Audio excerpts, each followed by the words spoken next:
সুন্দরবনের প্রত্যন্ত এলাকা মথুরাপুর 1 নম্বর ব্লক।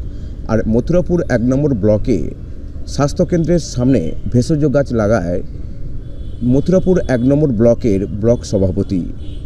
তার নিজের উদ্যোগে এই ভেষজ গাছ লাগানো হয়েছে, যার জেরে অনেকটি উপকৃত হবে রোগী সহ রোগীর পরিবারের সদস্যরা, এমনকি এলাকার মানুষ। ওখানে জঙ্গল হয়ে পড়েছিল, সেটা আমরা মথুরাপুর পঞ্চায়েত সমিতি থেকে আমরা ওইগুলো করেছি। অ্যালোভেরা গাছ থেকে শুরু করে সমস্ত আয়ুর্বেদিক গাছ ওখানে বসানো হয়েছে।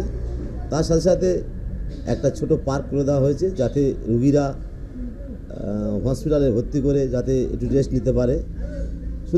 সুন্দর ব্যবস্থা করা হয়েছে, যাতে রুগীদের সঙ্গে যেন রুগী না হয়ে যায়, সেই জন্যে হসপিটালে দিয়ে ওরা ওখানে গিয়ে একটু বিশ্রাম নেয়, ঘোরাফেরা করে, ভালো লাগে।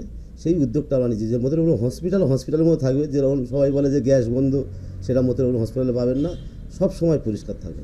আয়ুষ যারা ফ্যাসিলিটিস পরিষেবাতে আসে তাদেরকে গাছগুলো চিনিয়ে দেওয়া হয়, যাতে ওই গাছগুলোর পরিষেবা ওনারা ডেলি লাইফ বেসিসে তাদের as a daily life style হিসেবে তারা ইউজ করতে পারে, তাদের নিজের জীবনটাকে আরও স্বাস্থ্যটাকে আরও উন্নতি করার জন্য। এই যেগুলো ওই জায়গাটাকে আমাদের আরও ভালো করে আমরা রেখেছি, যাতে আগামী দিনে আমরা আরও ভালো করে করে রাখতে পারি।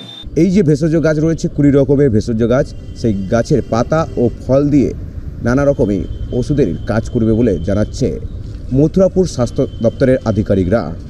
দক্ষিণ 24 পরগনার মথুরাপুর থেকে মানস প্রধানের রিপোর্ট, কলকাতা টিভি।